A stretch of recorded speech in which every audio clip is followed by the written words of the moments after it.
जो लोग बच्चों को इस प्रकार जीवन क्षेत्र में उतरना चाहते हैं कि वे बिना किसी संघर्ष के, बिना कोई कष्ट उठाए आगे बढ़े, तो वे उनकी राह में कांटे बिछाते हैं।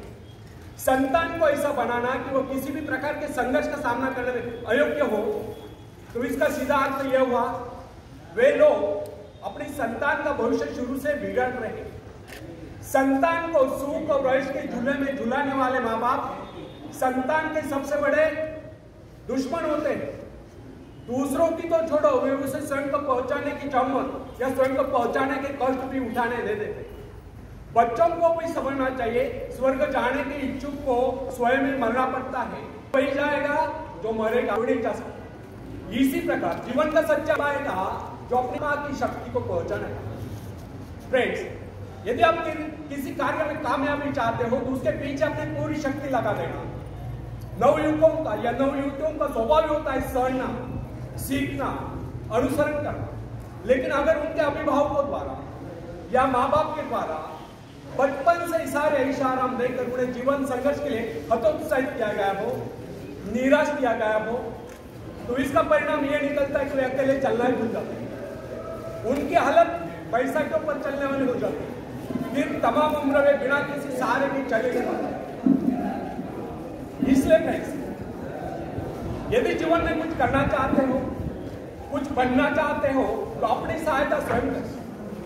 किसी की सिफारिश और प्रभाव से आगे बढ़ने के प्रयत्न आपके भविष्य को नष्ट कर देंगे। स्वयं को इस योग्य बनाओ कि आपको किसी दूसरों से सहायता की आवश्यकता ही न हो। अपने भीतर अथाह साहस और विश्वास जगाइए। आनंद तो उसी उन्नति में आता है जो स्वयं के द्वारा प्राप्त होता है।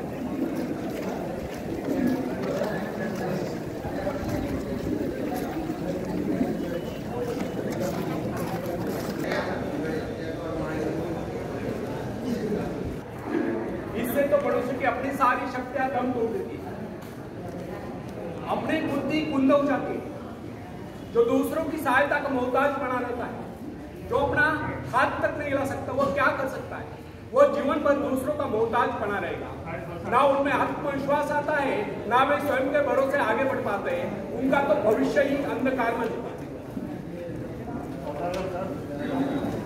फ्रेंड्स, एक व्यक्ति है जिसके शरीर में स्वच्छ रक्त संचार हो रहा है, जिसके चौड़े कंधे हैं, सुंदर मजबूत 2 हाथ है, जिसका वजन भी अच्छा है, जो सभी अंगों से युक्त तथा शरीर से चुस्त मस्त है। ऐसा व्यक्ति अगर दूसरों से सहायता मांगता है तो आप उसे क्या कहेंगे? उसके बारे में क्या सोचेंगे? अवश्य वह सर्वांग संपन्न होकर भी अपंग कहलाएगा।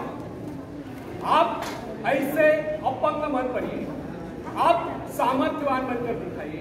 आप ऐसे बनकर दिखाइए कि लोग आपसे सहायता पाने की चेष्टा करें। क्या आपको पता है कि आप जिन लोगों को जानते हैं उनमें बहुत से ऐसे हैं जिन्हें किसी दूसरों से सहायता की प्रतीक्षा है। सही बात तो यह है कि उनमें से बहुत से लोगों को इस बात का भी पता नहीं कि उन्हें जो सहायता चाहिए वो कहां से मिलने वाली है। फिर भी वे इंतजार करते और सोचते रहते कि बस अब उनका काम बनने वाला है, उन्नति के द्वार खुलने वाले हैं, कोई उनकी मदद के लिए आएगा, उनके सारे कष्ट दूर हो जाएंगे। क्या ऐसा संभव है? वास्तव में कोई किसी की सहायता करता है? ऐसे सोचने वालों ने अपने गिरेबान में झांक कर देखना चाहिए, क्या उन्होंने किसी दूसरों की कितनी सहायता की, उन्होंने आज तक किसकी कितनी मदद की है। क्या कोई ऐसा व्यक्ति है जो कहे कि उन्होंने उसे सहायता की थी इसलिए वो आज उन्नति की चोटी पर है? फ्रेंड्स, यदि आपने या उन्होंने किसी दूसरों की सहायता नहीं की तो फिर किसी दूसरों से सहायता की प्रतीक्षा क्यों? ऐसे लोग केवल अपने भूल के कारण ही आगे बढ़ने से रह जाते हैं। हर इंसान को चाहिए कि वह केवल अपने सहारे आगे बढ़े, लौटने के रास्ते से मुंह फेर कर बिना किसी के सहारे आगे बढ़ता चाहिए। आत्मनिर्भरता से तो मनुष्य की शक्तियां विराट रूप धारण करके प्रकट होती है। आत्मविश्वास ही सफलता की नींव है। इसी आत्मविश्वास के सहारे हम दूसरों की सहायता करने में सफल हो सकते हैं। फ्रेंड्स,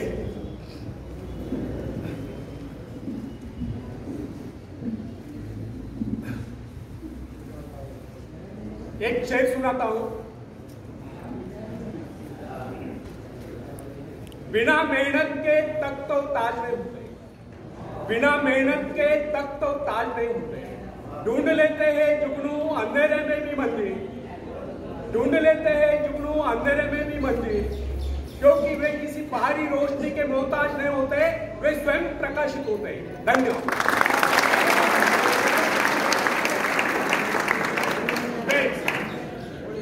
एक बहुत बड़े प्रबंधक का, एडमिनिस्ट्रेटर का कहना है, मैं अपने बेटे को ऐसी कंपनी में नियुक्त करना चाहता हूं जहां उसे कठिनाइयों का सामना करना पड़े, क्योंकि इससे उसकी सहन शक्ति और कुशलता विकसित हो।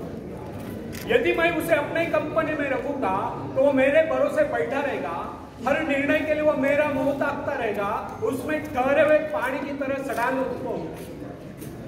फ्रेंड्स, आप सबको एक रिक्वेस्ट है, आप मेरी बॉडी लैंग्वेज पे ध्यान दें, इधर उधर बीच में मत बोले, बॉडी लैंग्वेज से आपको बहुत समझ आएगा।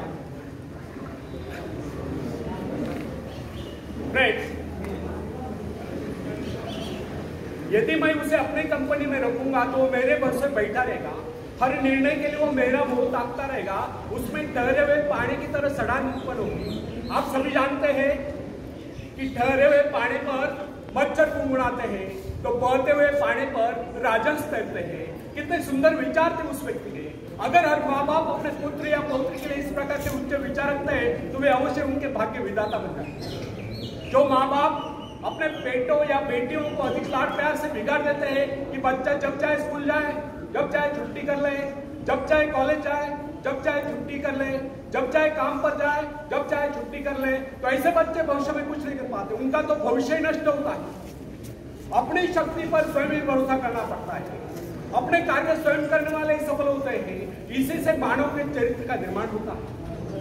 जिन बच्चों को यह पता हो जाता है कि वे अपने माँ बाप के सहारे जीवित रह सकते हैं, वे अपने बल पर कोई भी कार्य समर्थ होकर भी कर नहीं पाते, वे वैसी कोशिश भी नहीं करते, जबकि उन्हें समझना चाहिए कि माँ बाप तो सदा के लिए उनके आश्रयदाता नहीं बन पाएंगे। एक दिन तो ऐसा आने वाला है जब उन्हें अलग अलग जीवन बिताना ही पड़ेगा, तब ऐसे लोगों को भयंकर मुश्किलों का सामना करना पड़ता है।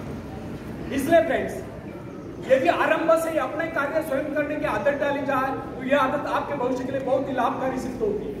जब चाहे शक्ति के सहारे आप जमीन पर पांव टिकाकर आगे बढ़ सकते हैं। सफल वही होता है जो अपनी शक्ति पर भरोसा करता है। अपने काम स्वयं करने वाले सफल होते हैं, दूसरों के सहारे आगे बढ़ने वाले अक्सर भंवर में फंस जाया करते हैं। फ्रेंड्स, जिस नाव की पतवार आपके हाथ में नहीं, वह नाव आपको पार करा दे, इस बात की क्या गारंटी है? आपका जीवन तो उसके हाथ में है जिसके हाथ में नाव की पतवार हो, वो चाहे तो आपको डुबो दे, चाहे पार करा दे। फ्रेंड्स, जब नदी में बाढ़ आती है तब जो साहसी है, जिसे अपनी शक्तियों पर पूरा विश्वास है, वह तो तैरकर उस पार चला जाएगा, लेकिन जो डरपोक और कायर है वह तो बीच मझधार में डूबकर अपनी जान दे देगा। सहायता पाना और सहायता की प्रतीक्षा करना दोनों ही बातें प्रगति की राह में बाधा है। अतः हर युवक या युवती के लिए आवश्यक है वो शुरू से ही अपने काम स्वयं करने की आदत डाले, अपने माँ बाप आदि लोगों की शक्ति से विश्वास हटाकर केवल अपनी शक्ति के सहारे आगे बढ़ने की कोशिश करें। जिस क्षण आप बाहरी सहायता लेना बंद कर देंगे, उसी क्षण आपके भीतर आत्मनिर्भरता का अंकुर फूटते हुए महसूस होने लगेगा।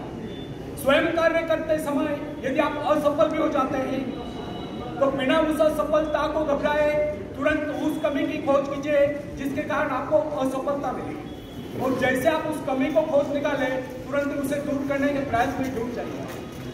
आपका वास्तविक आदर तभी होगा जब आप एक सफल व्यक्ति के रूप में दुनिया के सामने आओगे। मगर यदि आप एक व्यक्ति के बाद दूसरे व्यक्ति के आगे हाथ फैलना शुरू कर देंगे तो लोग आपको ममता या भिखारी कहेंगे। अतः आप ये प्रण कर ले कि आपको केवल अपने भरोसे जीना है, ना कि किसी की दया पर, क्योंकि बाहरी सहायता किसी वक्त ही वरदान सिद्ध होती है, अधिकतर समय यह अभिशाप सिद्ध होती है।